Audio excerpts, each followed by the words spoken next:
What is up? It's Tom. Welcome to the Aftermath edition of Twins 5. We're going to talk about Dansby Swanson. We're going to talk about Carlos Rodón. We're going to talk about a very fun and interesting and I think original trade target idea that's not on people's minds, and I think it's pretty interesting. But first off, let's talk about Carlos Correa. If I'm looking a little bit sleepy, bags under the eyes, it's because I did a live stream last night reacting live to the announcement that he was going to be signing with the Giants. So check that out if you're looking for more of a deep dive. Just a real concise wrap on a couple of my thoughts here. I'm not mad. I'm not mad about this. I'm not mad at the Twins about this. I'm not mad at Correa about this. It's disappointing. I think this would have been, a signing that would change a lot of narratives around the Minnesota Twins, in addition to keeping a very good player around. But, I can't fault the Twins for not beating 13-350. And I know there's a lot of people who are mad that the Twins didn't extend it even further, and they thought that they were close. And I understand that the Twins had a better AAV, but we got to look at it like it is. Their offer of $285 million was 22.8% less than what of the overall dollar amount that he got from the Giants. I don't think it was all that close in the end. I do think the Twins were leading in the sort of race until the Giants basically upped their game. The Giants, again, were going after a lot of other guys before they got to Correa and kind of pivot. He was their pivot guy, So once they pivoted to him and it was clear that he was their target, it was over, at that point. So I'm not mad about this situation. Let's put it that way. But we'll talk about what I'm mad about here. Topic 2, foolish baseball. Shout out to foolish baseball. But is this foolish? How much money is being thrown around? That's a big question that a lot of people are asking. These guys getting deals that run into their 40s, 41 years old, all these guys. And, the market says it's not foolish. So these owners have the money.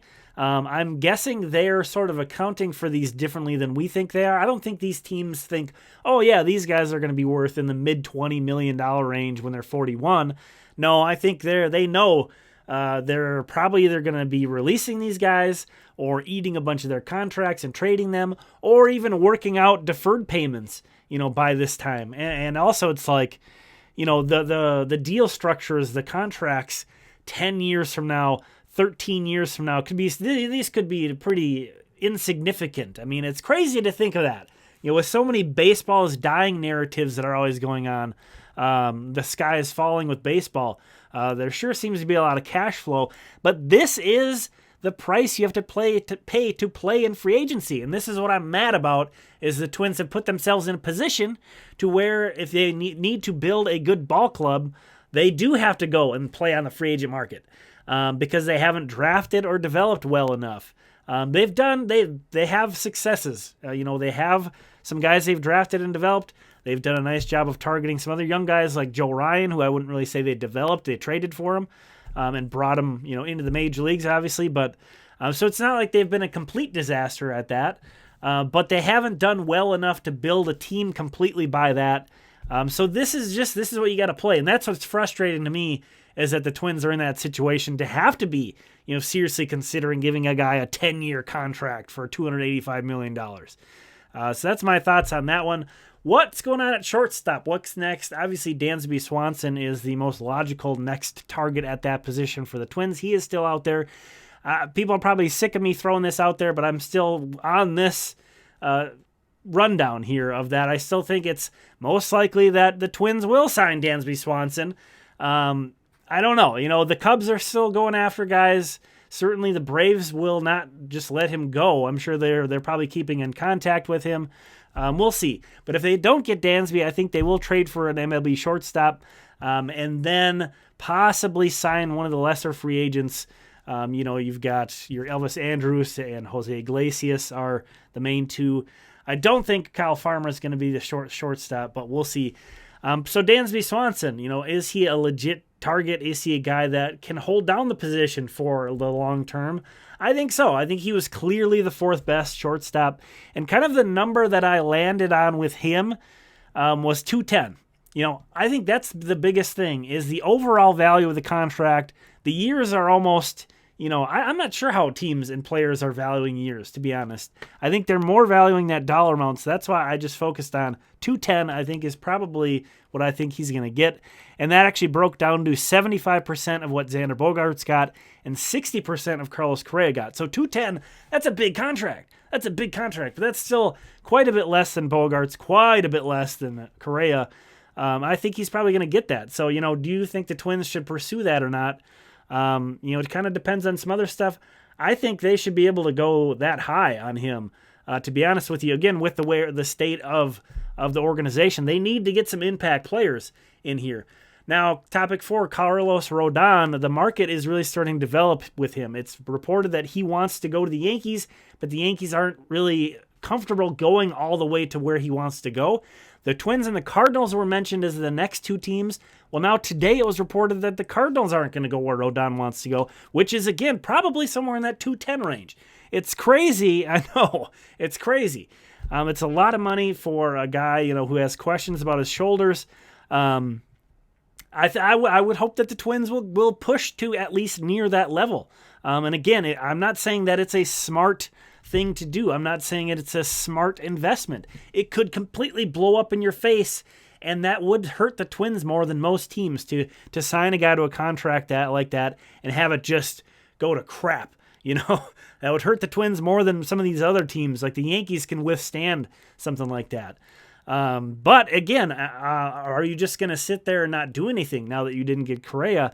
I don't think so. And, really, honestly, the two big impact guys are Swanson and Rodón. And you're not going to get those guys if you are only willing to sign them to a comfortable amount. The Yankees will sign them to a comfortable amount. The Cubs will sign them to a comfortable amount. For the Twins, to get these guys, they have to go to an uncomfortable level. I think that they should do it. I think, the front office got ownership support on going to 285. Like, let's not lose that now. We have an opportunity to push the payroll forward to sign a huge free agent. Let's not ease up off of that just because your number one target didn't happen. Most teams aren't getting their number one target this offseason. So, we'll see how that boils down. But yeah, I think, the numbers are getting crazy on both these guys, but, it is what it is. Again, you got to pay market price. Now, my trade ideas thing, there are always trades. That's kind of the main thing I wanted to say here. Don't forget about the trade market. We don't talk about it as much because it is so hard to analyze. But this dude, Rafael Devers, I think he might get traded this offseason. I think he might. He has 1 year of team control left. The Boston Red Sox have been not retaining these guys. Xander Bogaerts this offseason, they didn't retain Mookie Betts at the time that he was about to be a free agent. So this is his last year of team control. That also means it's not going to be easy to trade for Rafael Devers, but it's not going to take as much as you might imagine under normal circumstances because, again, you're only acquiring 1 year of him. Now, at that point, you try to negotiate an extension. I've always been curious on how the ins and outs of these things work because there's guys like this that get traded, and then after the trade, they work out an extension. And it's like, how much of a hunch did that team have on what the cost would be? Because I think it's tampering if you are reaching out to that guy while he's still on his team before the trade. So, there would be some kind of a gamble there that you would be able to pull it off. You'd need some kind of assurance that you would be able to then sign him, I think, in order for it to make sense for the Twins. But yeah, that's another option. If it's not Rafael Devers, we can play this kind of conversation with another player, trade for them, extend them, whatever it might be. He's absolutely a superstar guy that's going to get one of those mega contracts. If Boston doesn't give it to him, somebody else will. And they don't really seem all that inclined to do it. So I think he might get traded this winter. Again, there's going to be so many teams after him, but at least this feels like something that maybe is more controllable, for the Twins. This guy doesn't have a no trade clause. This guy, it's not, the money doesn't really matter. You just have to beat other teams' offers. It's going to hurt. It's going to hurt. You're going to have to give up a good package, but I think it's just an interesting idea. I think there is a very, very slim chance that this would happen for the Twins, but I think I would bet you that the Twins front office has this sort of in the mix of, hey, there are some guys on this trade market. Rafael Devers might get traded. We should probably figure out what that's going to look like.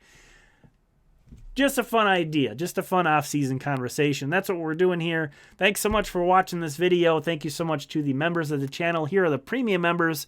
Really appreciate the support. Got some bonus content that comes out for you guys. It's $1.99 a month for the membership, $2.99 a month for the premium membership. Gonna have some fun stuff going through the regular season on this as well, mixing up the content a little bit. Really looking forward to it. But thanks for watching. We'll talk again soon.